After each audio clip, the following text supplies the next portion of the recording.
சிவகார்த்திகேயனும் மு க ஸ்டாலினும் வந்துட்டு ஒரே ஜாதியை சேர்ந்தவர்கள். அந்த ஜாதிங்கிறது வந்து இப்ப நம்ம வந்துட்டு வெளியே பொதுப்படையா பேசுற அந்த ஜாதியை தான் சொல்றீங்களா சார்?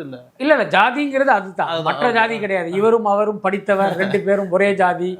இவரும் திரையுலகை சேர்ந்தவர், அவரும் திரையுலகை சார்ந்தவர், 2 பேரும் ஒரு சாதி, அப்படி சொல்லலை. இங்கு இருக்கிற புழக்கத்தில் இருக்கிற அந்த சாதியை தான் நான் குறிப்பிடுறேன். ஸோ இன்னும் சொல்லப்போனால் அந்த அடிப்படையில் தான் இவங்க அவரை வந்து தங்களோட இணைச்சிக்கிறாங்கன்னு நினைக்கிறேன். இப்போ நான் ஒரு வாதத்துக்காக கேட்குறேன். இங்கே வந்து சிவகார்த்திகேயனுக்கு முன்பிருந்தே இங்கே பல நடிகர்கள் இருக்காங்கல்ல. தனுஷ் இருக்கார், சிம்பு இருக்கார், விஜய் சேதுபதி இருக்கார், எத்தனையோ நடிகர்கள் இருக்காங்க. அப்போ எதுக்கு இந்த விழாவுக்கு நீங்கள் சிவகார்த்திகேயன் எதுக்கு கூப்பிடுறீங்க? என்ன அதுக்கு வந்து மற்ற நடிகர்களை விட இவருக்கு வந்து பயங்கர ரசிகர்கள் இருக்காங்க அப்படிங்கிறது தான் காரணமா?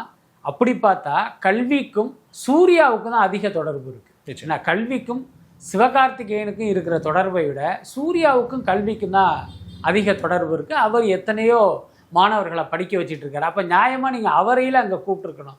எல்லாத்துக்கும் மேலே கல்வியில் சிறந்த தமிழ்நாடுன்னு நீங்கள் ஒரு விழா நடத்தும் போது நீங்கள் என்ன பண்ணியிருக்கணும்? கல்வியில் சிறந்தவர்களைத்தானே அந்த இடத்துல நிறுத்தியிருக்கணும். அப்போ தானே அந்த மாணவர்களுக்கு அவர் இன்ஸ்பிரேஷனாக வருவார். இங்கே பாரு, நாமும் நல்லா படித்தா இவர் மாதிரி நம்ம வாழ்க்கையில் உயரலாம் அப்படின்னு அவன் நினைக்கணும். அப்படின்னா கல்வியில் சிறந்து விளங்கின ஒரு ஆளை அந்த இடத்துல கொண்டாந்து நிறுத்துறது தானே கரெக்டாக இருக்கும்.